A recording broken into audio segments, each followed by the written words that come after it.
नमस्कार दोस्तों, मैं विक्की श्रीवास्तव एसबीटी न्यूज़ सच बिना जरे से। आज हम मिलते हैं खास शख्सियत, खास मेहमान के साथ में। सर आपका नाम क्या हो, किस पद पे अभी आप? रामजी तिवारी, प्रदेश महामंत्री अंतर्राष्ट्रीय हिंदू परिषद, राष्ट्रीय Bajrang Dal. Okay sir. Sir जो अभी आप अपना एक अभियान चला रहे हैं, हस्ताक्षर अभियान, जिसमें 1 लाख हस्ताक्षर का आपने प्लानिंग किया, आपने एक अपना एक बनाया हुआ है कि हम 1 लाख हस्ताक्षर कराएँगे, घंटाघर चौराहा पर मंदिर पे, भारत माता के मंदिर के पास में। सर उसके बारे में हमारी देश की जनता को क्या बताना चाहते हैं? देखिए, एक तो संविधान ने हमको कुछ मौलिक अधिकार दिए हुए हैं। चैन से नींद लेना, सुख और स्वास्थ्य के साथ जीवन यापन करना। आज की इस भागम-भाग, दौड़-भाग जीवन शैली में कई लोग रोजमर्रा के कामकाज में जाते हैं। देर रात उनका आगमन भी होता है, घरों पर भी आते हैं। बच्चे भी इस आधुनिक शैली में अपनी पढ़ाई में ध्यान केंद्रित कर रहे हैं और इस कॉम्पिटिशन के दौर में उनको कड़ी मेहनत करनी पड़ रही है। लेकिन आज भी 1400 साल पुरानी उन विचारधारा को आगे बढ़ाने के लिए कुछ लोग उन सारे मौलिक अधिकार जो हमको संविधान ने दिए हैं, उससे इतर हटकर, उससे दूर हटकर अपने ही द्वारा बनाए गए कुछ नियमों को हम पर थोपना चाहते हैं जबरदस्ती। 5 बजे सायंकाल घंटाघर भारत माता मंदिर है कानपुर में, वहां पर भारत माता को हम साक्षी मानकर यह अभियान प्रारंभ करने वाले हैं और 1 लाख अभियान मार्च के अंतिम सप्ताह में, अंतिम दिनों में वही भारत माता प्रतिमा को हम संबोधित महोदय के माध्यम से देंगे।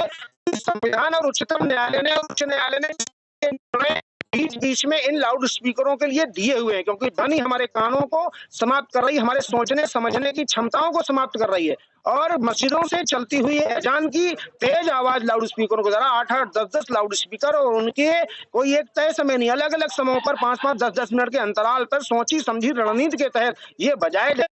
तो हमको नहीं सुनना है, हम नहीं सुनना चाहते, आप हमको क्यों जबरदस्ती सुनाना चाहते हैं? इसलिए ये हम लोग ये एक अभियान, हस्ताक्षर अभियान चला रहे हैं, समाज का जागरण करने वाले। हमारे प्रदेश की जनता को, समाज को इस विषय में क्या आप कुछ ऐसा संदेश देना चाहते हैं, कुछ बताना चाहते हैं देश की जनता को? मेरा केवल एक ही आग्रह है देशवासियों से, प्रदेशवासियों से और नगरवासियों से, कि संविधान ने आपको एक भयमुक्त, सुखी जीवन जीने का अधिकार दिया है। जैसा अधिकार उनको दिया है, वैसा अधिकार आपको भी दिया है। आप भी अपनी आवाज बोलिए, अपनी आवाज निकालिए। हम जरूरी नहीं है कि उनकी वो समस्त बातें सुने, एक्सेप्ट करें, स्वीकार करें, क्योंकि हमको हमारे मौलिक अधिकारों का हनन बर्दाश्त नहीं है। और अगर हमारे मौलिक अधिकारोों का हनन होगा और इन मस्जिदों से तेज आवाज में लाउड स्पीकरों के द्वारा, वो ध्वनि किसी भी प्रकार की हो, वो धार्मिक स्थानों की कोई भी ध्वनि हो, हम घंटे घड़ियाल से मंदिरों पर आरती कर सकते हैं, स्वतंत्र हैं।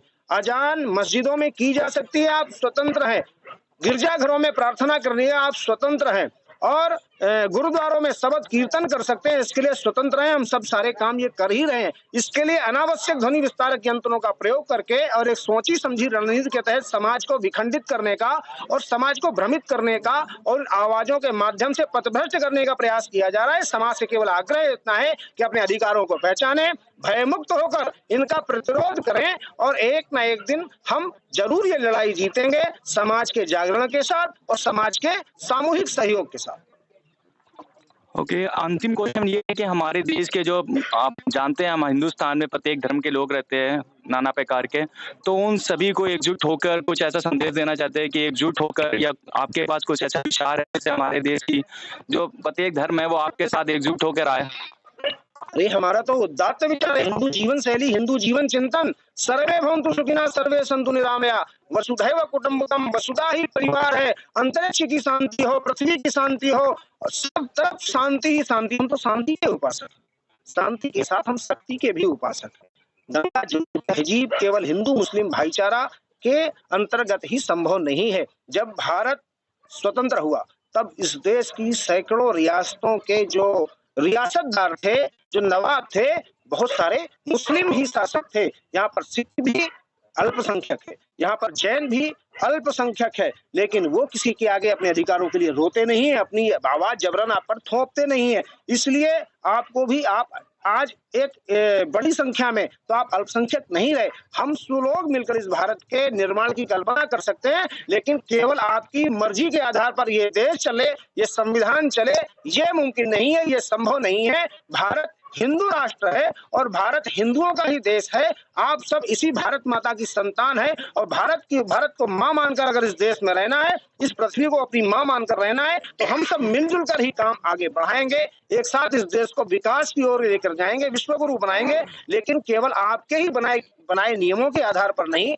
आप ही रूठ जाओ बार बार और आपको मनाने के आधार पर ही नहीं। ये देश हिंदुओं का देश है और हिंदुओं के बाहुबल के आधार पर, हिंदुओं के भुजबल के आधार पर हमारे पुरखों ने जब युद्ध झेले, लड़ाइयां लड़ी, तब जाकर हम हिंदू इस नाते से इस पृथ्वी पर आज जीवित बचे हैं। इसलिए आपका स्वागत है। साथ में आएंगे तो ठीक है, साथ में मिलकर इस अभियान को आगे सफल बनाएं। और हम ये चाहते हैं कि आपका परिवार भी हो, आपके लोग, आपका वातावरण भी शुद्ध हो और हम सब मिलकर एक शुद्ध वातावरण, ध्वनि प्रदूषण मुक्त वातावरण जो निर्माण की कल्पना हम लोग लेकर चले हैं, उसमें सब लोग सहभागी बने। सबका स्वागत है। जय जय श्री राम। बहुत बहुत धन्यवाद आपका, आपके सुंदर विचारों को सुना और बहुत अच्छे लगे आपके विचार। और हम और हमारी टीम की तरफ से ये संदेश देना चाहते हैं कि कल भाई साहब जी का अभियान है घंटाघर चौराहा पर, भारत माता मंदिर के नीचे, शाम को 5 बजे। तो सभी लोग उपस्थित रहेंगे ऐसा विचार के साथ में। और मिलते हैं अगले किस नए अतिथि के साथ में, तब तक के लिए धन्यवाद, नमस्कार।